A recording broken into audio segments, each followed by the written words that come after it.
Sindhu's food and സ്പൈസസിലേക്ക് സ്വാഗതം. ഇന്ന് നമ്മൾ ക്രിസ്മസ് സ്പെഷ്യലായിട്ട് പ്രോൺസ് ബിരിയാണിയാണ് തയ്യാറാക്കിയിരിക്കുന്നത്.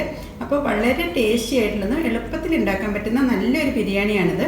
ഇത് ക്രിസ്മസിനോ അതല്ലെങ്കിൽ ഏതെങ്കിലും സ്പെഷ്യൽ ഒക്കേഷനിലൊക്കെ തയ്യാറാക്കാൻ പറ്റുന്ന നല്ലൊരു ബിരിയാണിയാണിത്. അപ്പോൾ എല്ലാവരും ഇതുപോലെ ഒന്ന് ട്രൈ ചെയ്ത ശേഷം ഫീഡ്ബാക്ക് തരാൻ മറക്കരുത്. കൂടാതെ നിങ്ങൾ എൻ്റെ ചാനൽ ഇതുവരെ സബ്സ്ക്രൈബ് ചെയ്യാതെയാണ് കാണുന്നതെങ്കിൽ സബ്സ്ക്രൈബ് ചെയ്യാനും ഈ വീഡിയോ ഇഷ്ടപ്പെടുകയാണെങ്കിൽ ലൈക്ക് ചെയ്യാനും കമൻറ്റ് ചെയ്യാനും അതുപോലെ ഫാമിലിക്കും ഫ്രണ്ട്സിനും ഒന്ന് ഷെയർ ചെയ്യാനും മറക്കരുത്. Thank you. അപ്പോൾ നമുക്ക് ക്രിസ്മസ് സ്പെഷ്യലായിട്ടുള്ള പ്രോൺസ് ബിരിയാണി എങ്ങനെ തയ്യാറാക്കുന്നതെന്ന് നോക്കാം. അതിനുവേണ്ടി ഞാനിവിടെ ഒരു 500 ഗ്രാം പ്രോൺസാണ് എടുത്തിരിക്കുന്നത്. ഇത് കഴുകി ക്ലീൻ ചെയ്ത് കഴിഞ്ഞ ശേഷം ഒരു 350 ഗ്രാം പ്രോൺസ് ഉണ്ടായിരിക്കും. ക്ലീൻ ചെയ്ത് കഴിയുമ്പോൾ ഇതുപോലെ ഇതിൻ്റെ പിൻവശത്ത് ഒരു വര വരച്ച ശേഷം ഇതിൻ്റെ ഉള്ളിൽ നിന്ന് ആ നാരെടുത്ത് കളയണം. അല്ലെങ്കിൽ പ്രോൺസ് ബിരിയാണി തയ്യാറാക്കാൻ വേണ്ടിയിട്ട് ഞാനിവിടെ ഇപ്പോൾ ബസുമതി റൈസാണ് എടുത്തിരിക്കുന്നത്. 1.5 കപ്പ് ബസുമതി റൈസാണ് നമുക്കിതിലേക്ക് വേണ്ടത്. 1/2 കപ്പ്. അങ്ങനെ നമ്മൾ 1.5 കപ്പ് ബസുമതി റൈസ് എടുത്തിട്ടുണ്ട്. ഇത് നമുക്ക് 3-4 പ്രാവശ്യം ഒന്ന് കഴുകിയ ശേഷം അരമണിക്കൂർ നേരം ഒന്ന് സോക്ക് ചെയ്യാൻ വേണ്ടി വയ്ക്കാം. അങ്ങനെ നമുക്കിത് അരമണിക്കൂർ നേരം ഒന്ന് സോക്ക് ചെയ്യാൻ വയ്ക്കാം. ഇനി നമുക്ക് പ്രോൺസ് ഒന്ന് മാഗ്നേറ്റ് ചെയ്ത് വെക്കണം. അതിനുവേണ്ടി ഞാനൊരു 1/4 ടീസ്പൂൺ മഞ്ഞൾപ്പൊടിയാണ് ചേർക്കുന്നത്. ഒരു 1/2 ടീസ്പൂൺ പെരിഞ്ജീരകം പൊടിച്ചത്, പിന്നെ 1 ടീസ്പൂൺ കാശ്മീരി ചില്ലി പൗഡറാണ്, ഒരു 1/2 ടീസ്പൂൺ ഉപ്പ്, പിന്നെ അല്പം പെപ്പർ പൗഡറും കൂടി ഇതിലേക്ക് ചേർക്കാം. പിന്നെ ഇതിലേക്ക് ചേർക്കുന്നത് ഒരു 1/2 ടീസ്പൂൺ നാരങ്ങാനീര്. എന്നിട്ട് നന്നായി ഒന്ന് മിക്സ് ചെയ്ത ശേഷം അരമണിക്കൂർ നേരമാണ് നമുക്കത് മാഗ്നേറ്റ് ചെയ്യാൻ വേണ്ടി വെക്കേണ്ടത്. അങ്ങനത് മസാല നന്നായി ചെമ്മീനിലെല്ലാം പുരട്ടി വെച്ചിട്ടുണ്ട്. ഇനി നമുക്കത് അടച്ചു വെച്ച് ഒരു അരമണിക്കൂർ നേരം വെയിറ്റ് ചെയ്യാം. സവാള ഫ്രൈ ചെയ്യുന്നതിന് വേണ്ടിയിട്ട് ഞാനൊരു 2.5 സവാളയാണ് എടുത്തിരിക്കുന്നത്. അങ്ങനെതാ സവാള എല്ലാം നീളത്തിൽ കട്ട് ചെയ്ത് കഴിഞ്ഞിട്ടുണ്ട്. ഇനി നമുക്കൊന്ന് ഗോൾഡൻ കളർ ആവുന്നവരെ ഒന്ന് ഫ്രൈ ചെയ്തെടുക്കാം. അങ്ങനെതാ കടായിലേക്ക് നമുക്ക് വെളിച്ചെണ്ണയാണ് ചേർക്കുന്നത്. അങ്ങനെതാ എണ്ണ ചൂടാവാൻ തുടങ്ങിയിട്ടുണ്ട്. നല്ല ഹൈ ഫ്ലെയിമിൽ വെച്ചിട്ടാണ് നമ്മളത് ഫ്രൈ ചെയ്തെടുക്കുന്നത്. ഇടയ്ക്കിടയ്ക്കൊന്ന് ഇളക്കി കൊടുത്താൽ മതി. നല്ല ഗോൾഡൻ കളർ ആവുന്നവരെയാണ് നമുക്കത് ഫ്രൈ ചെയ്തെടുക്കേണ്ടത്. ഓണിയൻ ഫ്രൈ ആകുമ്പോഴേക്കും നമുക്ക് ഇതിലേക്ക് വേണ്ട മസാല ഒന്ന് തയ്യാറാക്കാം. അതിനുവേണ്ടി ഞാനിവിടെ 6 വെളുത്തുള്ളിയാണ് മിക്സിയുടെ ജാറിലേക്ക് ചേർക്കുന്നത്. പിന്നെ വേണ്ടത് 1.5 ഇഞ്ച് നീളത്തിലുള്ള ഇഞ്ചിയാണ്. പിന്നെ വേണ്ടത് ഒരു 4 പച്ചമുളക്, ഒരു 5 കൊച്ചുള്ളി, പിന്നെ ഇതിലേക്ക് ചേർക്കുന്നത് ഒരു 1/2 ടീസ്പൂൺ പെരിഞ്ജീരകം. എന്നിട്ട് നന്നായി ഒന്ന് ചതച്ചെടുക്കാം. അതിനകത്ത് ഉള്ളിയൊക്കെ ഒരുവിധം ഫ്രൈ ആവാൻ തുടങ്ങിയിട്ടുണ്ട്. ഇങ്ങനെ നമുക്ക് ഫ്രൈ ആയിട്ടുള്ള ഉള്ളിയെല്ലാം എണ്ണയിൽ നിന്ന് കോരിയെടുക്കാം. ഇനി നമുക്ക് ഈ എണ്ണയിൽ തന്നെയാണ് ചെമ്മീൻ ബിരിയാണി ഉണ്ടാക്കുന്നത്. അപ്പോൾ ആ ഉള്ളിയുടെ നല്ലൊരു ഫ്ലേവറും കൂടി ബിരിയാണിക്ക് കിട്ടുന്നതാണ്. ഇനി നമുക്ക് ഈ ചൂടായ എണ്ണയിലേക്ക് ഒരു പിടി കാഷ്നട്ടാണ് ചേർക്കുന്നത്. അങ്ങനെതാ കാഷ്നട്ടിൻ്റെ കളറൊക്കെ ഒന്ന് ചേഞ്ച് ആവാൻ തുടങ്ങിയിട്ടുണ്ട്. ഇനി നമുക്കിതിലേക്ക് ഗോൾഡൻ കിസ്മിസ് ചേർക്കാം. കിസ്മിസ് എല്ലാം വേർത്ത് ഒരു ബോൾ പോലെ വന്നു കഴിയുമ്പോൾ നമുക്ക് എണ്ണയിൽ നിന്ന് എടുത്തു മാറ്റാം. അങ്ങനെന്താ കിസ്മിസും ഗോൾഡൻ കളറായി വന്നിട്ടുണ്ട്. ഇനി നമുക്കിത് എണ്ണയിൽ നിന്ന് എടുത്തു മാറ്റാം.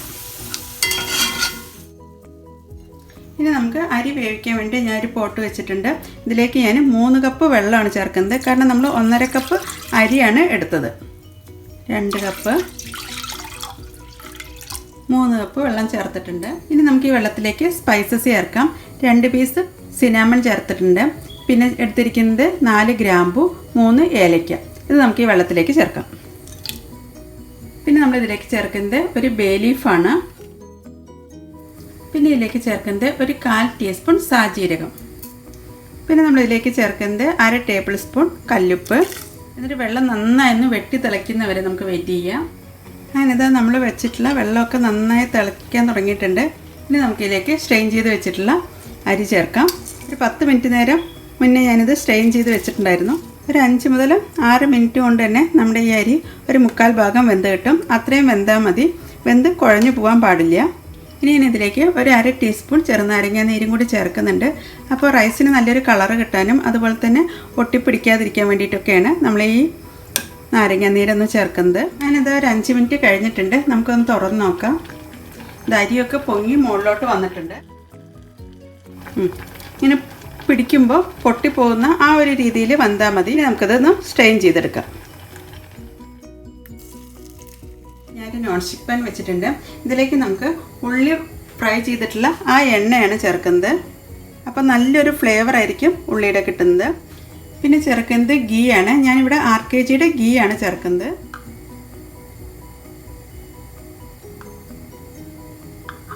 ഇതൊരു 1.5 ടേബിൾ സ്പൂൺ ഇതിലേക്ക് ചേർത്തിട്ടുണ്ട്. ഇനി നമുക്ക് ഇതിലേക്ക് ഹോൾ സ്പൈസസ് ചേർക്കാം. 2 ഇഞ്ച് വലിപ്പമുള്ള സിനമൺ, 4 ഏലക്ക, ഒരു 4 ഗ്രാമ്പു, പിന്നെ ജാതിപത്രി ചേർക്കുന്നത്, ഒരു തക്കോലം. അങ്ങനെ നമുക്ക് ഈ ഹോൾ സ്പൈസസ് ഇതിലേക്ക് ചേർക്കാം. പിന്നെ ഇതിലേക്ക് 2 ബേ ലീഫും കൂടി ചേർക്കുന്നുണ്ട്. അതിന് ശേഷം ഇതിലേക്ക് ചതച്ച് വെച്ചിട്ടുള്ള ജിഞ്ചർ ഗാർലിക്കും അതുപോലെ തന്നെ കൊച്ചുള്ളിയും പച്ചമുളകും എല്ലാം ചതച്ചിട്ടുള്ളതാണ് നമ്മളിതിലേക്ക് ചേർക്കുന്നത്. എന്നിട്ട് നന്നായി മൊരിയുന്ന വരെ നമുക്കൊന്ന് ഇളക്കി യോജിപ്പിക്കാം. അങ്ങനത് ജിഞ്ചർ ഗാർലിക്ക് ചില്ലി പേസ്റ്റൊക്കെ നന്നായി ഒന്ന് മൂത്ത് വന്നിട്ടുണ്ട്. ഇനി നമുക്കിതിലേക്ക് കട്ട് ചെയ്ത് വെച്ചിട്ടുള്ള ടൊമാറ്റോ ചേർക്കാം. ഞാനിവിടെ ഇപ്പോൾ 2 വലിയ ടൊമാറ്റോ ആണ് ഇതിലേക്ക് ചേർക്കുന്നത്. അതിന് ശേഷം ഇത് നന്നായി ഒന്ന് ഇളക്കി യോജിപ്പിക്കാം. ഇനി നമുക്ക് മസാലയിലേക്കുള്ള ആവശ്യത്തിനുള്ള ഉപ്പ് ചേർക്കാം. ഞാനിവിടെ ഇപ്പോൾ കല്ലുപ്പാണ് ചേർക്കുന്നത്. ഒരു 3/4 ടീസ്പൂൺ കല്ലുപ്പ് ഇതിലേക്ക് ചേർത്തിട്ടുണ്ട്. ഇനി തക്കാളി നന്നായി വെന്ത് ഉടഞ്ഞു വരണം, അതുവരെയാണ് വേവിച്ചെടുക്കേണ്ടത്. അതുകൊണ്ട് ഞാനിപ്പോൾ അടച്ചു വെച്ചിട്ടാണ് വേവിക്കുന്നത്.